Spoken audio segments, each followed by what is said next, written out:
Hello everyone, Michael here for Tactica Imperialis. Welcome to today's video. Today, I'm going to talk to the new hobbyist, or to anyone who is thinking of starting up a new gaming system. Maybe you are a long-term fantasy player who changed over to AOS and now wants to get into 40k. Maybe you're a 40k player who's been hyped up by the release of AOS and wants to get into it. Maybe you're a complete noob to Games Workshop or to wargaming in general and just want to start with something new. Well, today, this video is for you. This is actually based on a subscriber suggestion, so thank you to Ruben who suggested this. And this is going to be a guide or a few hints on things you can do to get into the hobby. If this list makes any sense, then, well, I guess I got lucky. So, from my experience, getting into a hobby is much easier when there is a group of people around you who are willing to play it or take part in it. So the first thing I would suggest is find a group of people who are interested, whether that be your own friendship group, as I was lucky enough to have, or be it a group at your local gaming store, or people you run into at a hobby store who maybe don't game, but just people around you, or maybe there's a society at your university. Maybe there is a private group that runs on a weekend around your address, whatever it is. Find a group of people who partake in the hobby, because getting into something is much easier when there are people around you who are getting into it with you or who are already part of it and can help you along the way. And those people's experiences will be just as invaluable to you as anything you'll pick up on your own. For example, when I started out, there was about 5 of us that all started playing 40k together. We all picked different armies. I played Orcs, my friend played Dark Angels, one of my other friends played Chaos, another guy played Eldar, another guy played Tau. We just had a huge variety of armies. We all just started at once.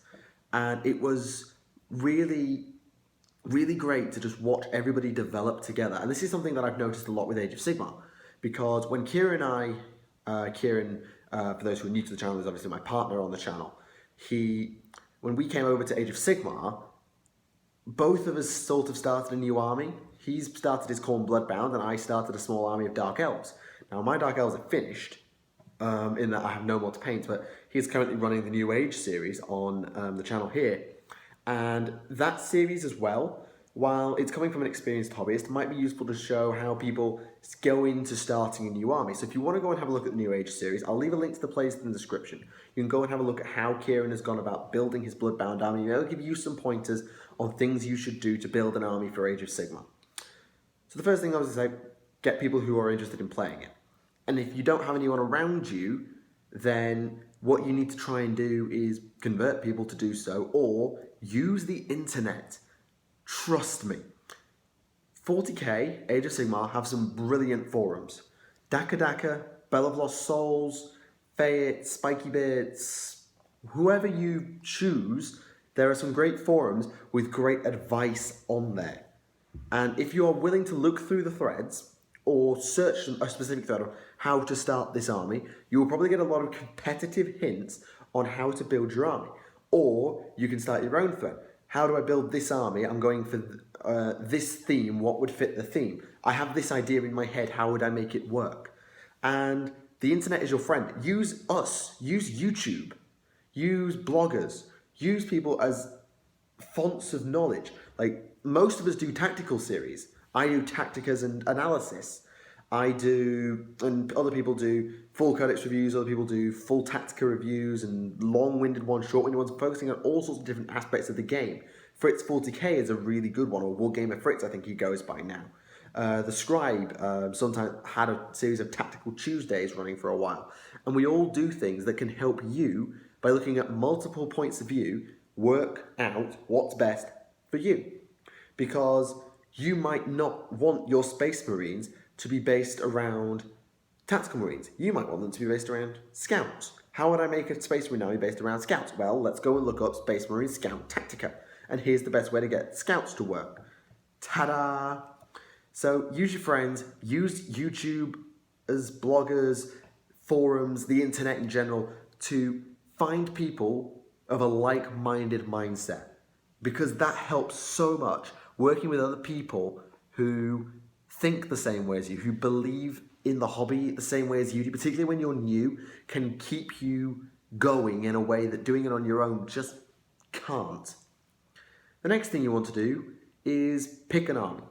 This is obvious, because once you've picked your game system, you've found some people who are going to start it with you, you need to pick the army you're going to play.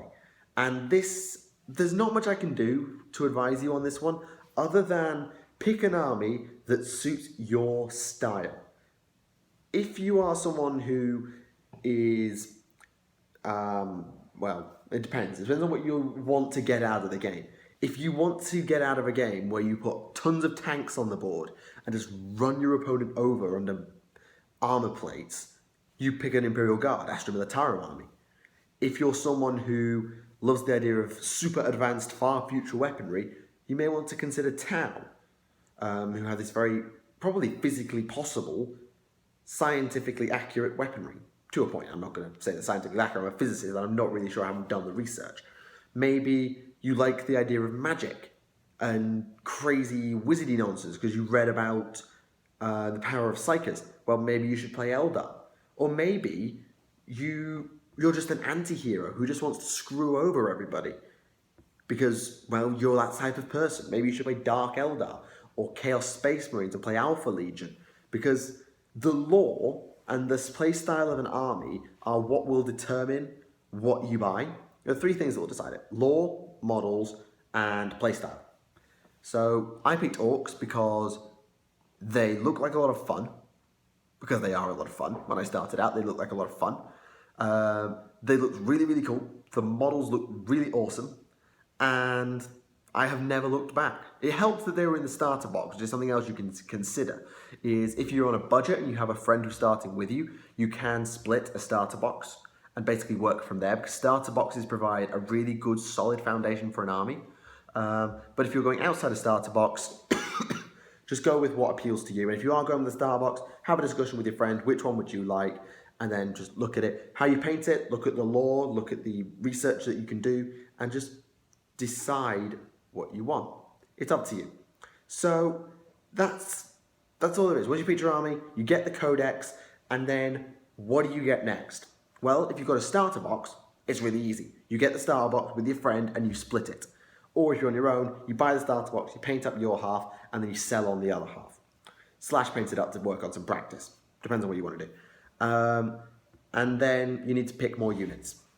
I'm going to run with the principle of you don't have a starter box first, and then we're going to go back to the typical starter box idea. So if you don't have a starter box, let's assume you're playing 40k. What do you need? You need a HQ and you need 2 troops. That's what you need. 3 things to put on the table. In a standard game, forget fancy detachments, forget anything else, you need 1 HQ and 2 troops. So that is the first thing you're going to buy. Not the thematic units that will make your army cool. They can wait. You need, absolutely essentially, 1 HQ and 2 troops. Every time. So you're a Space Marine player, the first thing you should go and do is buy a HQ of some description, a captain, a librarian, a chaplain, a named character, and a box of tactical marines and a box of scouts, let's say. Or you're an orc player. Well, you go and buy a war boss and you buy 2 squads of boys. That's the first place that you start. You're playing Tau, you buy a box of battle suits, or you buy a commander, and you buy a couple of squads of fire warriors. That's where you start. And from there, you build up the core elements that define your army. The old Battle Force boxes were excellent. They were excellent at this because they could give you 2 troops, a transport vehicle, and another unit, which was usually a fast attack option. And they gave you a really nice rounded core to supplement the HQ and troops that you had already bought.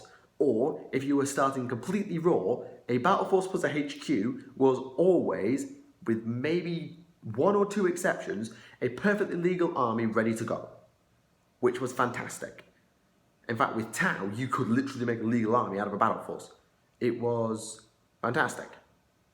So, that's what you should do.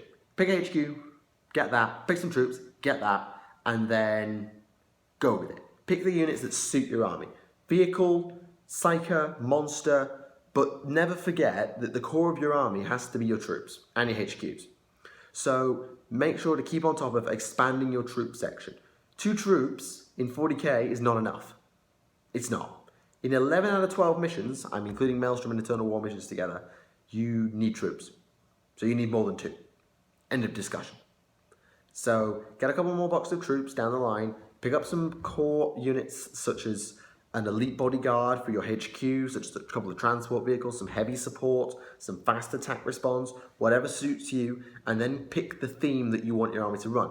Armies are so much easier to build if you either go, I want one of everything, which is really expensive, or I want to run to a theme, which is the best way to run them. Pick a theme and stick to it. Go with it. If it doesn't work, okay, maybe you need to change it up, but stick to a theme. Build your army around this idea. I built mine around bikes. Wazdaka Gutsmech, war bikers. Wazdaka Gutsmech technically no longer exists, so don't go looking him up. He's in the 4th edition codex. Wazdaka, bikers, deathcopters, truck boys. That was how I built my army. And I loved it. It sucked, but I loved it. So that's what you've got to do. If you do have a starter box, then take the starter box, which will usually give you a HQ, a couple of troops, or a troop at least, a vehicle, and some elite squad on average, and go with it. Use that as basically like, this is the HQ and 2 troops I needed, plus something else. Now I can just build from there with something like a battle force. It's fantastic. Now if you're playing Age of Sigmar, you have 4 choices. You can go death, order, destruction, and chaos. Chaos. I don't forget chaos. Once you pick a faction, you can pick any unit within that faction. Although I find it's easier to pick a War Scroll Compendium, or an army. Tomb Kings, Stormcast Eternals, Dark Elves, Warriors of Chaos, Demons, Ogre Kingdoms, Orcs and Goblins, Vampire Counts, whatever it happens to be. Pick one. And then pick the units from that sound cool. Think also about synergy, because there is no minimum requirement for Age of Sigmar. You can literally pick whatever the hell you want. I would suggest picking up a hero. I would suggest picking up a couple of basic units, just so as you've got some board presence, and then you can do whatever the bloody hell you please. Pick a theme, pick an idea, pick what looks cool, pick what synergizes well with what you already have, and just go ballistic. Kieran, in the New Age series, has chosen to go with a very Juggernaut-heavy theme for his Bloodbound, and so he's picked up some Skull Crushers, converted up a Juggerlord, and taken some Flesh Hounds to run like their hunting dogs. And Skull Crushers, not Blood Crushers. I did say Skull Crushers, didn't I? Doesn't matter. And he's picked that as his theme, and he's running with it, because he thinks that's cool. And that's exactly what you are able to do in a game like Age of Sigmar. Pick a theme, run with it. You might want a theme of all cavalry. You might want a theme of all shooting. A theme of artillery line. A theme of horde. A theme of elite choppy dudes. It might be whatever. You can do whatever you want with AOS. And just pick something that looks cool and have fun. So, you've built your army. You've decided on a theme. You've bought some models. You've painted them. Of course, painting, that takes a while. So you're now ready to play the game. What is the first thing you should do? Well, go to your local hobby store. Because what the GW staff are so good at, that I've found, is giving advice to new players. They've done it 100,000 times. They are so good at it. So what they'll do for you is they'll advise you ways that you can use your army. Even if they can't give you a game right now, or set you up with a game, they can give you some advice. They become like your own little personal forum thread. You can just go and ask them, this is my idea, what would you suggest? This is what I've got, what would I do with it? And what would I need to add later, maybe if I play bigger games, to make it work better? They're really good for that. And when it comes to gaming, find someone who is not a win-at-all-cost douche, if you can. You're going to be playing a very small points game. This is why playing with friends is helpful, because when you're playing at a gaming store, everybody expects you to sort of have a basic understanding of the rules. You might get a few things wrong, and you might keep referring back to your book, but they expect you to know what's going on. Playing with friends, you can have a copy of the rulebook open permanently, checking back, seeing how everything works, looking through your scrolls or your army book entries, and thinking, okay, this is what I need to do. And you can have those discussions as you go, rather than talking about or spending time looking over rules and your opponent just like, come on, we gotta go. It's much more laid back to play with friends. So find people who are less win at all costs and people who aren't on a clock. this is why I say play with friends if you can. If you really, really can't, then go and play in a gaming store, but use the internet as your pre-game host, your pre-game advice. So as when you go into the game, you have a bit more of an understanding of what's going to go on. Once you've played, you can easily just look at the end of the game, review how you did, how your models performed, what you expected to happen and what actually happened, how much of that you can put down to dice, because dice play quite a massive role in the game. So how well your dice go will kind of determine how well the game goes up to a point, particularly when you're new. So look at it, think about how much was that my fault, how much was my dice's fault, how much of that was my opponent's fault. Look at what worked, look at what didn't, review, reconsider, start the whole process again. Think about, okay, for the next game, this is what I was missing, so let's consider that unit next time. Or maybe this unit didn't perform as well. Maybe because I magnetized its arms, let's take its arms off, try it with a new weapon loadout, and see how it works in the next game, if you have that option.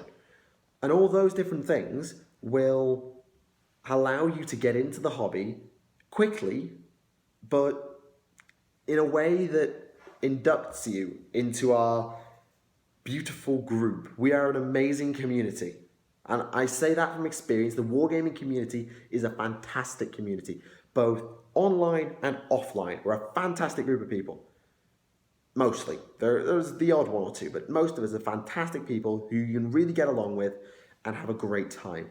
And if you can get into the hobby, go for it. Consider everything I've said in this video. Consider what everybody else is doing. Use the internet. Use your friends if you have them. If you have friends who've played or are playing, use them a lot because they're fantastic help and they'll be more than willing to help you if they know what they're doing. Pick an army, build it from the ground up, stick to a theme if you want to, if not, go a bit more balanced. Play small games, see how it works, review, edit, go back, play a slightly larger game, change it up, and eventually you'll get to the point where I'm at, where I've been playing for 8 years, so over 3,000 points of orcs, what was probably 2,000 points of high elves and 1,000 points of dark elves, have played Lord of the Rings and dropped it because I didn't enjoy it, and have whatever you want to get out of the hobby and have a ton of fun doing it. So that is my thoughts on how you can get into the hobby. That is my help for you. I hope you found that useful and I hope you enjoyed the video. Make sure to leave a like if you enjoyed the video. Make sure to subscribe for future 40k Age of Sigmar content as well as whatever else comes out of my deluded little brain. Thank you very much for watching. My name is Michael for Tactica Imperialis, and until the next time, I'll see you all again, folks.